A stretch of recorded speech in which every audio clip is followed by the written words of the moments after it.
नमस्कार दोस्तों, स्वागत है आपके अपने YouTube चैनल संस्कृत अड्डा पर। दोस्तों, आज की जो वीडियो इसमें हम करने वाले हैं संस्कृत प्रैक्टिस सेट में संस्कृत की परीक्षाओं के लिए महत्वपूर्ण क्वेश्चन जो आपके आगे आने वाले एग्जाम के लिए महत्वपूर्ण होंगे, चाहे आप इसमें किसी भी संस्कृत के एग्ज़ाम की तैयारी कर रहे हो। और अगर आपने हमारी इससे पहले वाली वीडियो नहीं देखी है तो इसे आप आई बटन पर क्लिक करके देख सकते हैं, या फिर हमारे चैनल की जो प्लेलिस्ट है वहाँ पर जाकर आप अभी तक की जितनी भी वीडियो आप देख सकते हैं। और वीडियो शुरू करने से पहले अगर आपने अब तक हमारे चैनल को सब्सक्राइब नहीं किया तो सब्सक्राइब कर ले, और साथ में घंटे वाले कोने से दबाकर आप ऑल पे क्लिक जरूर कर लीजिएगा, जिससे आपको हमारे आने वाली जो वीडियो है उसकी नोटिफिकेशन आपको मिलती रहेगी। और दोस्तों, वीडियो को लाइक कमेंट और शेयर जरूर कीजिएगा। और आप हमारा जो दूसरा चैनल है रीडिंग डाउट्स के नाम से, इसे भी सब्सक्राइब कर सकते हैं, क्योंकि जो भी कोई नई वैकेंसी है इससे संबंधित महत्वपूर्ण अपडेट आती है तो इस चैनल पर हम डालते रहते हैं। इसका लिंक और हमारा जो टेलीग्राम जो ग्रुप है उसका लिंक आपको इस वीडियो के डिस्क्रिप्शन में मिल जाएगा, तो वहाँ से आप हमारे चैनल पर पहुँच सकते हैं। तो हमारा जो यहाँ पर पहला जो क्वेश्चन है ये ब्रह्मवैवर्त पुराण से है। तो इसका संबंध आपने बताना है, यह किस में बटा हुआ, खंडों में, पर्वों में, कांडों में या स्कंधों में। और इसमें जो हमारा यहाँ पर सी आंसर जो ऑप्शन ए रहेगा, तो ये खंडों में बटा हुआ है। और खंडों की संख्या जो है 4 मानी गई है, ब्रह्मा खंड, प्रकृति खंड, गणेश खंड और कृष्ण जन्म खंड है। तो इस प्रकार से ये खंडों में बटा हुआ है और 4 जो खंड इसमें माने गए हैं। नेक्स्ट का हमारा जो यहाँ पर क्वेश्चन है, महापुराणेषु न गण्यते। पुराण जैसे कि आपको हमने पहले भी पढ़ा है कि महाभारत जो है ये पर्वों में है और संख्या 18 है। ऐसे ही आपके पुराण हैं, इनकी भी संख्या 18 है। ऐसे ही उपपुराण हैं, इनकी भी संख्या 18 है। तो यहाँ पर जो ये महापुराण है इनमें से एक नहीं है, तो महापुराणों में से एक नहीं है, तो ये कौन सा है? और यहाँ पर माना गया ऑप्शन ए को। ये जो कालिका जो पुराण है ये इनमें नहीं आता है। और दोस्तों, आप कमेंट में अपना स्कोर जरूर लिखा करें, जिससे आपको ये पता लगता रहेगा कि आपको कितने क्वेश्चन याद हो चुके हैं। नेक्स्ट हमारे यहाँ पर क्वेश्चन है, श्रीमद्भागवते श्री कृष्ण से ज्येष्ठ पुत्र से किम नाम। ये जो श्रीमद्भागवत जो गीता है इसमें जो श्री कृष्ण जो है इनके जो बड़े पुत्र जो है ज्येष्ठ पुत्र, इनका नाम क्या था? तो यहाँ पर जो इसमें सी आंसर हमारा ऑप्शन बी रहेगा। तो ज्येष्ठ पुत्र जो इनका जो नाम है ये प्रद्युम्न था। नेक्स्ट क्वेश्चन हमारा, रास पंचाध्यायी ये कुत्र वर्तते, कहाँ से ये संबंधित है? महाभारत, रामायण, अग्निपुराण या श्रीमद्भागवत से। तो रास पंचाध्यायी जो है इसका संबंध आपकी श्रीमद्भागवत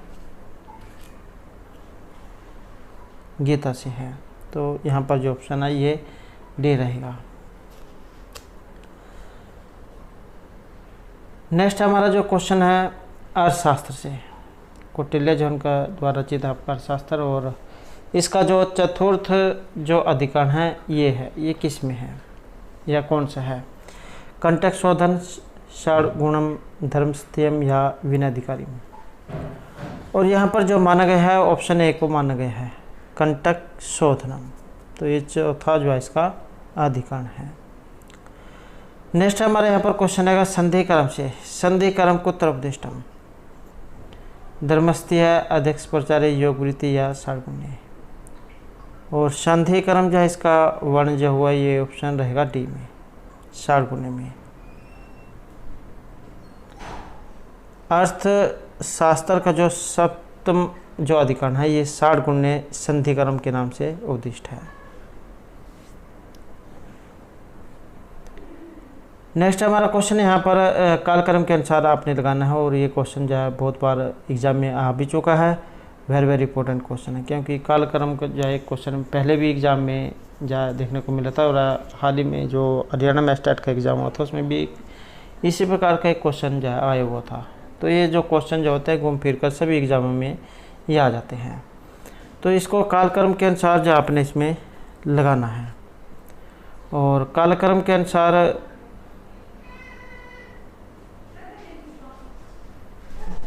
तो इसमें जो हमारा यहाँ पर जो सही आंसर और सही आंसर है इसमें पहले नंबर पे जो आपका रहेगा महर्षि भरत है, और उसके बाद जो दूसरा नंबर है, दूसरे नंबर पे है आपके आचार्य वामन। तीसरा जो नंबर है इसमें आचार्य विश्वनाथ कविराज आ जाएंगे, और जो चतुर्थ नंबर जो है इसमें आपका अप्पय दीक्षित है। तो भरत, वामन और विश्वनाथ कविराज और अप्पय दीक्षित। तो इस प्रकार से जो इनका क्रम यहाँ पर माना गया है।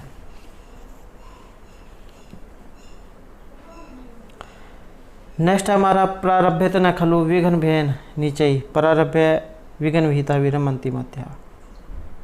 तो यहाँ पर एक ही श्लोक है, वेरी वेरी इंपॉर्टेंट श्लोक है, और अच्छे और जो बुरे व्यक्ति जो होते हैं उनके बारे में बताया गया है। जो उत्तम व्यक्ति जो होते हैं जो कार्य को शुरू करना आरंभ कर देते हैं, उसे बीच में कठिनाई के या कोई विघ्न आ जाता है तो उसके भय से उसे बीच में छोड़कर नहीं भागते हैं जब तक उनका लक्ष्य पूरा ना हो जाए। लेकिन जो नीच प्रवृत्ति के व्यक्ति होते हैं, जैसे वो काम शुरू करते हैं और थोड़ी सी बीच में बाधा है तो उसे छोड़कर भाग जाते हैं। तो इसी प्रकार का यहाँ पर एक ये श्लोक आया है। और मुदर राक्षस जो है उससे ये संबंधित है। और आचार्य जो विशाखदत्त जो है उनके द्वारा रचित आपका मुद्रा राक्षस। और यहाँ पर जो ये उक्ति आई है, तो ये उक्ति किनकी है? और यहाँ पर जो हमारा सही आंसर ये रहेगा ऑप्शन ए में, विराट गुप्त जो उनकी ये उक्ति है। और मुद्रा राक्षस में कई बार एग्जाम में अंक आ जाते हैं, तो अंकों की संख्या यहाँ पर इसमें 7 है। विशाखदत्त जौन के द्वारा ये रचित है। नेक्स्ट है सिद्धेर भ्रांति नास्ति सत्यम तथापि स्वेच्छाचारी भीता वस्मी भर्तु हो इत्युक्ति रत्नवल्यम के क्षमता। तो यहाँ पर ये श्लोक है, और या फिर कह सकते हैं कि उक्ति आई है और रत्नावली से संबंधित है। और रत्नवल्यम के क्षमता, रत्नावली में भी किससे ये संबंधित है? आचार्य हर्षवर्धन जो है उनके द्वारा रचित आपकी ये रत्नावली और नाटिका है। नाटिका जो होती है उसमें अंकों की संख्या 4 होती है, और श्रृंगार रस जो इसमें रहेगा। राजा उदयन जो इसके धीर ललित नायक हैं, और रत्नावली ये नायिका हैं। और रत्नावल्यम के संबंध, तो ये किससे संबंधित है? और यहाँ पर इसका जो संबंध है ये ऑप्शन डी में रहेगा, योगेंद्रायण से। अगला क्वेश्चन है यहाँ पर दशरूपकार अनुसारम, ये एक लक्षण है। बीजवंतम मुखादर्थ विप्रकीर्णायतम एकार्थम उपनियंत निर्वहणम ही तत्। तो ये किस संधि के बारे में कहा गया है? तो ये निर्वहन जो संधि है इसके बारे में कहा गया है। और ये एग्जाम में ये जो संधि जो है इसके बारे में पूछ लिया जाता है कि ये जो संधि जो है ये कितनी होती है। संधियों की संख्या यहाँ पर ये 5 मानी गई है। कौन कौन सी? संध्या 5 होती है, मुख, प्रतिमुख, गर्भ, विमर्श और निर्वहन। तो निर्वहन संधि जो है ये रहेगी, मुख, प्रतिमुख, गर्भ, विमर्श और निर्वहन। 5 ही अर्थ प्रकृति हैं, बीज, बिंदु, पताका, प्रक्रिया और कार्य। 5 ही कार्य की अवस्थाएं है, आरंभ, यतन, प्राप्ति, आशा, नियताप्ति और फलागम। और 5 ही अर्थक्षेपक है, विस्कंबक, चूलिका, अंकस्य, अंक, अवतार और प्रवेशक। तो निर्वहन संधि जो है उसके बारे में यहाँ पर ये आया है। अगला क्वेश्चन है न्याय वैशेषिक मत अनुसार पदार्थ। न्याय और वैशेषिक जो उन्होंने पदार्थ जो इनकी संख्या कितनी मानी है? और पदार्थों की जो संख्या है यहाँ पर तो इसमें रहेगा ऑप्शन डी हमारा, 7 इनकी संख्या मानी गई है। द्रव्य, गुण, क्रम, सामान्य, विशेषमय और अभाव। तो इस प्रकार से ये 7 पदार्थ हैं। नेक्स्ट हमारा जो यहाँ पर क्वेश्चन है विश्वामित्र नदी समासुक से है, और एग्जाम में ये इस प्रकार भी आपको देखने को मिल सकता है। 3-33 तीसरे मंडल का 33वां सूक्त। और इसके जो यहाँ पर ऋषि हैं ये इनमें से कौन है? तो ऋषि जो है यहाँ पर इसमें पूछे गए हैं, और विश्वामित्र यहाँ पर इनके ऋषि हैं। और स्तोत्री और विपाट जो नदियाँ उनसे रास्ता देने के लिए यहाँ पर इनमें प्रार्थना की गई है। नेक्स्ट है हमारे यहाँ पर पुरुरवा और उर्वशी समासुक से। तो ये जो पुरुरवा और उर्वशी जो समासुक्त आया है,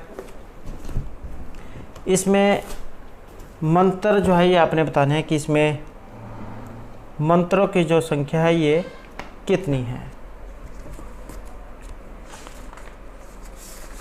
और वैसे भी इम्पोर्टेंट है ये पुरुरवा और उर्वशी संवाद, क्योंकि ये पुरुरवा जो है यहाँ पर मनुष्य और उर्वशी है कि ये अप्सरा है।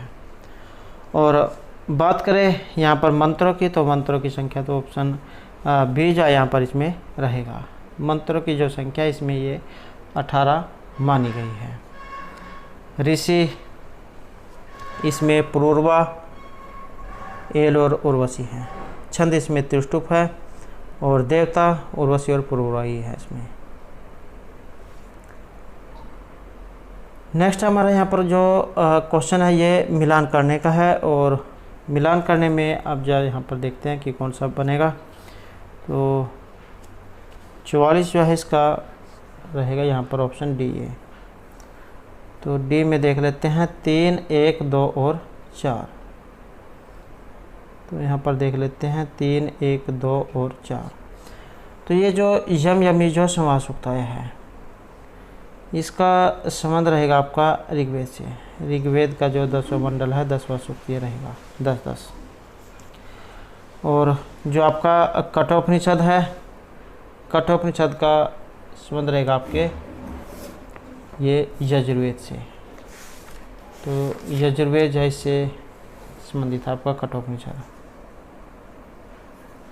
और इसके अलावा कौन कौन से हैं? तैत्तिरीय उपनिषद, श्वेतर और मैत्रायणी उपनिषद। तो ये यजुर्वेद से हैं।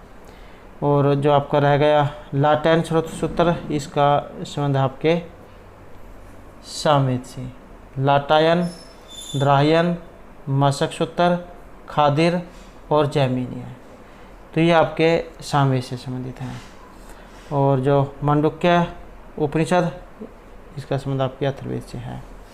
और इसमें पर्शन उपनिषद है, मांडुक्य उपनिषद है और मुंडक उपनिषद है। तो ये इनका संबंध आपके अथर्ववेद से है। नेक्स्ट हमारे यहाँ पर जो क्वेश्चन है, महाभारत से तृतीय पर्वम किम उच्यते। महाभारत का जो तीसरा जो पर्व है ये कौन सा है? महाभारत के जितने भी पर्व है सभी महत्वपूर्ण हैं, क्योंकि एग्जामों में इसमें कर्म भी आ जाता है। और जिस प्रकार यहाँ पर ये क्वेश्चन आया है कर्म वाला कि तीसरे नंबर पे कौन सा है, चतुर्थ पे, तो ये इस प्रकार भी एग्ज़ाम में पूछा जाता है। तो तीसरा आपने इसमें बताना है। और तीसरे नंबर पे जो आपका रहेगा यहाँ पर ये ऑप्शन डी, वन पर्व। वन भी हो सकता है एग्ज़ाम में लिखा हुआ, या फिर अरण्य भी हो सकता है। और इसके अलावा कौन कौन से हैं? नंबर 1 पे है आपका आदि पर्व, सभा पर्व और अरण्य पर्व, या फिर ये वन पर्व और विराट पर्व, उद्योग पर्व, भीष्म पर्व, द्रोण पर्व, कर्ण पर्व, शैल्य पर्व, सौप्तिक पर्व, स्त्री पर्व, शांति पर्व, अनुशासन पर्व और अश्वमेधिक पर्व, आश्रमवासी पर्व, मौसल पर्व, महाप्रस्थानिक और स्वर्ग आरोहण पर्व। तो इस प्रकार से यहाँ पर ये 18 पर्व है। एग्जाम में कोई सा भी में पूछा जा सकता है, बात दोनों की एक है। नेक्स्ट क्वेश्चन है हमारा, व्यासस्य पितामह का आसीत। व्यास के जो पितामह हैं ये कौन थे? और पितामह जो है यहाँ पर माना गया ऑप्शन ए में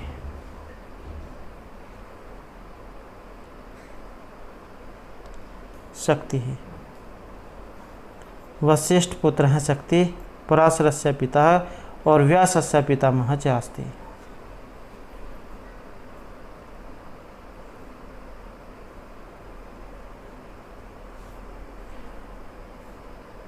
नेक्स्ट हमारा जो यहाँ पर क्वेश्चन रहेगा श्रीमद्भागवत से है। तो इसमें पुराणम निबद्धम वर्तते, तो पुराणों से संबंधित है। और पुराण से जो यहाँ पर संबंधित मानी गई है ऑप्शन सी को। तो स्कंदों में से बटी हुई से माना गया है, अर्थात बंधी हुई माना गया है, ये स्कंदों में है। नेक्स्ट क्वेश्चन हमारा महापुराण। ये जो महापुराण जो यहाँ पर आया है इनमें से एक नहीं है, तो ये कौन सा है? और इसमें जो रहेगा ऑप्शन सी, ये जो शाम पुराण जो है ये महापुराणों के अंतर्गत नहीं है। नेक्स्ट है स्मृति विरोधी का बलवान है, तो बलशाली इसमें कौन है? व्यवहार है, न्याय, राजा या न्यायाधीश है। और यहाँ पर आएगा ऑप्शन बी को, न्याय को। व्यवहार अध्याय जो वहाँ से संबंधित है। याज्ञवल्क्य स्मृति कौन? स्मृति विरोधी न्याय तो बलवान व्यवहारता है। तो इस प्रकार की एक उक्ति जो है ये इससे संबंधित है। नेक्स्ट हमारा यहाँ पर प्रतिबद्धनाति ही श्रेय है, पूज्य अपूज्य व्यतिक्रम है, कस्य मुक्ति। तो इस प्रकार का ये उक्ति आई है, यो इनमें से किन की है? और इस उक्ति का जो संबंध माना गया है ये वशिष्ठ ऋषि से माना गया है। और रघुवंश जो है वहाँ से संबंधित है। कई बार एग्जाम में क्या होता है, क्वेश्चन समझ में आता है लेकिन वहाँ पर जो आंसर दिए गए होते हैं उनसे आप समझ जाते हैं कि ये कहाँ से लिया गया है। तो जैसे कामधेनु है, दिल्ली राजा दिलीप है, नंदिनी है, वशिष्ठ है। तो इन सभी ये जो जितने भी पत्र हैं सभी आपके जो रघुवंश जो काव्य है, महाकाव्य, इसमें आए हैं। तो रघुवंश महाकाव्य से संबंधित है। और गुरुश्रेष्ठ वशिष्ठ जो है उनकी ये उक्ति है, प्रतिबद्धनाति ही श्री है, पूज्य पूज्य व्यतिक्रम है। नेक्स्ट हमारे यहाँ पर रहेगा अभिज्ञान शाकुंतले वायु हो विभिन्न तरह से परिभ्रमणम कस्मिन् अंके वर्तते। तो अभिज्ञान शाकुंतलम से संबंधित है। और इसका जो यहाँ पर संबंध इसमें माना गया है तो ऑप्शन डी में माना गया है, 7वें अंक में। अभिज्ञान शाकुंतलम जो है महर्षि कालिदास जो उनके द्वारा जो रचित है तो ये अंकों में है और 7 इसमें अंक हैं। तो 7वां अंक जैसे संबंधित है ये।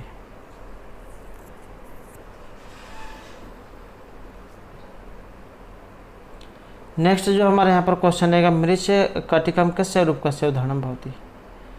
मृच कटिक ये किसका उदाहरण है? और मृच कटिक जो इसका संबंध रहेगा ऑप्शन ए में। तो मृच कटिक क्या है? ये एक प्रकरण है और महर्षि शूद्रक के द्वारा रचित है। अंकों की संख्या इसमें 10 है और इसके पात्र चारुदत्त, वत्ससेना, मैत्रेय यहाँ पर विदूषक है, आर्यक, सर्विलक, रदनिका, मदनिका, दूता, शिकार और पालक। तो ये इसके पात्र हैं। नेक्स्ट है अभिज्ञान शाकुंतले विदूष कस्य नाम भवति। ये जो अभिज्ञान शाकुंतलम जो है इसमें विदूषक का नाम क्या है?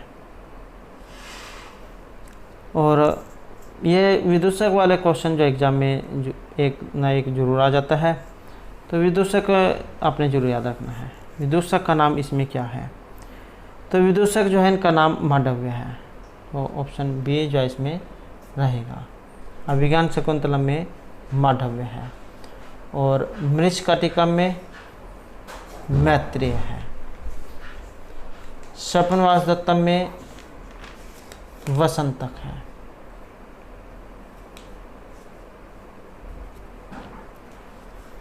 नेक्स्ट है हमारा स्वपनवासदत्ते वर्णित पात्रेषु उदयनस्य सेनापति ही कास्ते। ये जो स्वपनवासदत्तम जो नाटक आया है इसमें उदयन के सेनापति जो है इनमें से कौन थे? स्वपनवासदत्तम से संबंधित है और आचार्य महर्षि जो भास हैं उनके द्वारा जो 13 नाटक लिखे गए हैं तो उन्हीं में से लास्ट वाला है स्वपनवासदत्तम। 13वां नाटक है और 6 अंक 57 श्लोक है इसमें। उदयन के सेनापति पूछा गया है इनमें से कौन थे? तो इनका जो नाम है ये ऑप्शन रहेगा हमारा बी में, रोमणवान।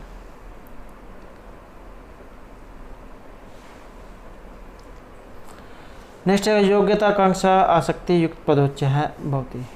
तो जहाँ पर ये आकांक्षा, योग्यता, आसक्ति ये सभी पद मिले हुए होते हैं तो उसे क्या कहा गया है?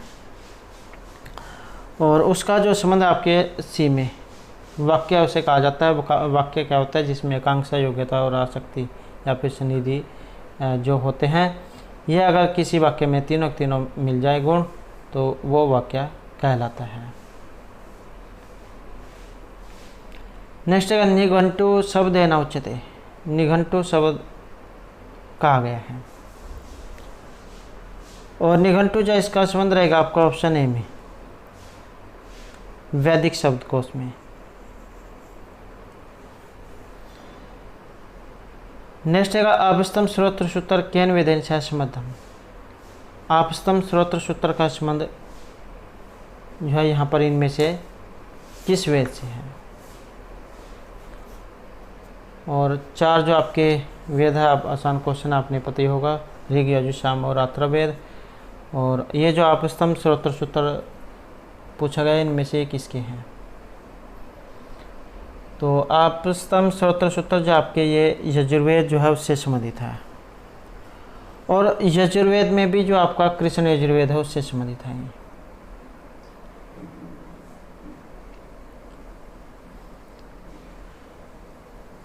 नेक्स्ट आएगा निषाद धृतवर्तहे ति कस्मिन् सूक्ते पठ्यते। तो इस प्रकार का यहाँ पर ये शब्द आया है और किस सूक्त से लिया गया है। तो इसका जो संबंध है यहाँ पर ये ऑप्शन बी में रहेगा। ये जो आपका वरुण जो सूक्त है वहाँ से ये संबंधित है और वरुण सूक्त के बारे में भी ये आ सकता है। तो इस प्रकार की संख्या 1.25 और ये जो वृद्ध धातु जो आपका वर्ण करने अर्थ में अर्थात आच्छादित करने अर्थ में इसमें धातु है। वर्ण को 2 स्थानीय देवता माना गया है। इंद्र और अग्नि के बजाय देवता में वरुण देवता का स्थान है। और 12 जो सूक्त हैं इनमें वरुण देवता की स्तुति हुई है। ऋषि कई बार एग्जाम में आ जाता है तो सुना चाहिए पे इसके ऋषि हैं। और अन्य नाम जैसे उरुशंस, असुर, क्षत्रिय, धृतवर्त, आदित्य, ऋतगोपा, अमृतस्य गोपा, दूतदक्ष, सवराट, मायावी, ऋतावधू, उरुचक्षस, दिवह कवि, सवयोजा। तो ये सभी वरुण देवता जो है इनके लिए आए हैं।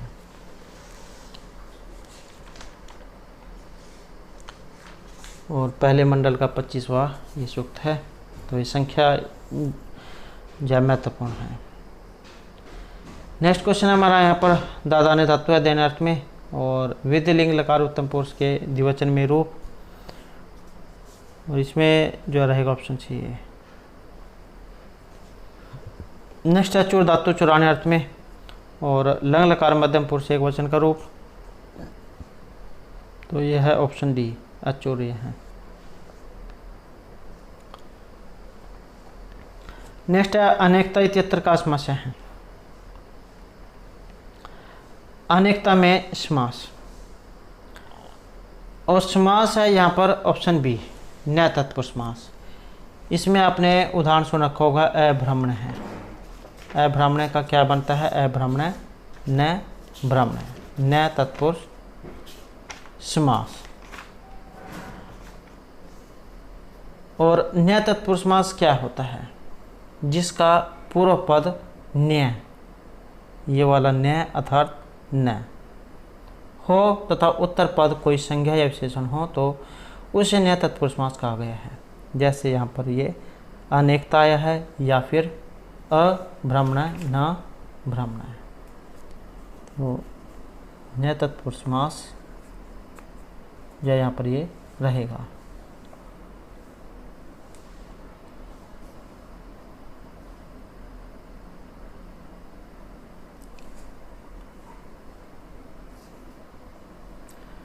नेक्स्ट क्वेश्चन है हमारा यहाँ पर आलोक तत्पुरुष समास से आलोक समास पूछा गया यहाँ पर ये आलोक समास से उदाहरणमस्ति। तो इसका उदाहरण इनमें से कौन सा है। और आलोक जो है इसका उदाहरण यहाँ पर रहेगा आपके ऑप्शन ए में युधिष्ठिर में। नेक्स्ट है हरे सादृश्यम इति किम भवति। और इसमें रहेगा आपका ऑप्शन ए हरि सदृश हैं। सहरि ये समासिक पद है, सहरि। और हरे सादृश्यम ये आपका लौकिक विग्रह है। ये जो है यहाँ पर ऑप्शन सी सहरि, ये इसमें समासिक पद है सहरि। हरे सादृश्यम ये आपका लौकिक विग्रह है। और हरिगस सहसु ये आपका अलौकिक विग्रह है। हरे सादृश्य मान लें हरि के समान, भगवान के समान। नेक्स्ट है यहाँ पर चतुर आनन है। चतुर चार और आनन होते हैं मुख। तो चार मुख वाले व्यक्ति, ऐसा कोई व्यक्ति जिसके चार मुख हों। तो ये इनमें से किस समास का उदाहरण है, और यहाँ पर जो समास है इसमें ऑप्शन रहेगा ये बी। जैसे 10 आनन होते हैं, 10 है मुख जिसके, 10 आनन। ऐसे दशानन जो है यहाँ पर इसमें द्विगु समास भी हो सकता है और बहुब्री भी। दशानन है, जैसे दशानन 10 मुख वाले, तो रावण के लिए आया है बहुब्री समास। और चार मुख वाले व्यक्ति भी हो सकता है कोई, तो बहुब्री समास भी हो सकता है और द्विगु समास भी यहाँ पर हो सकता है। अगर संख्यावाची देखें तो चतुर 4 और आन है, तो यहाँ पर मुख से जो संबंधित है तो बहुब्री समास जो है यहाँ पर इसमें होना चाहिए। आपके दृष्टि में यहाँ पर इसका इनमें से कौन सा आंसर सही हो सकता है, तो आप इसमें कमेंट जरूर कीजिएगा। तो यहाँ पर बहुब्री समास जो है इसके 99% चांस है। नेक्स्ट क्वेश्चन है हमारा समुद्रम। अतर्केन अर्थेन अविभाव समास है। तो यहाँ पर इसमें किस अर्थ में अविभाव समास जो है आया है, और इसमें जो यहाँ पर लिया गया है ऑप्शन डी में मर्यादा अर्थ में यहाँ पर जो समास है ये आया है। नेक्स्ट जो हमारा यहाँ पर क्वेश्चन रहेगा सूर्य है अस्ति। तो ये इनमें से क्या है, और यहाँ पर जो हमारा सही आंसर है ऑप्शन डी रहेगा। नेक्स्ट है निर्मक्षिकम पदे समास है। निर्मक्षिकम होता है मक्खियों का भाव, तो निर्मक्षिकम मक्षिका नाम अभाव है। और यहाँ पर समास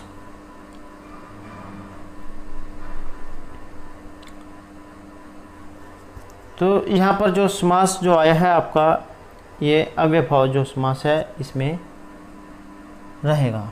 मक्षिका नाम अभाव है, लौकिक विग्रह है। मक्षिका आम निर्सु ये अलौकिक विग्रह है। नेक्स्ट है यहाँ पर एक स्थान का अध्यापिका पाठयंती। तो यहाँ पर ये अपने पुल्लिंग स्त्रीलिंग वाला जो हिसाब किताब है ये देखना है। और यहाँ पर जो इसमें रहेगा आपका ऑप्शन ए। यहाँ पर त्रय भी दिया गया है और तीसरा भी दिया गया है। त्रय जो है ये आपके पुल्लिंग में आता है, और ये अध्यापिका क्या है, लेडीज है, स्त्रीलिंग है। और तीसरा जो ये इस प्रकार लिखा जाता है तो ये स्त्रीलिंग में लिखा जाता है। तीसरा है चतस्र है, तो ये आपके स्त्रीलिंग में है, तो इस कारण से तीसरा यहाँ पर आएगा। नेक्स्ट है सुप्तिगंतम पदम अत्तर त्रिच पद संज्ञा विधायक सूत्रम। तो यहाँ पर पद संज्ञा, और यहाँ पर माना गया है आपके ऑप्शन डी को। सुप्तिगंतम पदम की क्या करता है, ये पद संज्ञा होते हैं, लेकिन इससे अलग पूछा गया है। तो स्वादिशु सर्वनाम स्थानिशु, तो ये इसमें जो है यहाँ पर रहेगा।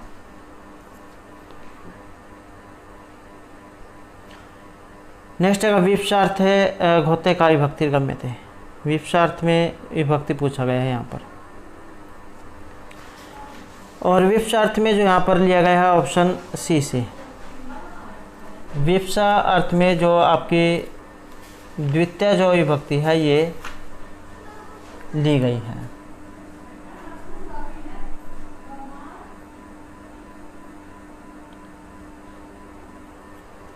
नेक्स्ट क्वेश्चन हमारा उपपद संज्ञा विधायक सूत्रम। उपपद संज्ञा विधायक जो सूत्र है इनमें से कौन सा है? और उपपद संज्ञा विधायक सूत्र यहाँ पर माना गया है ऑप्शन सी को, तत्र उपपदम सप्तमी स्तंभ।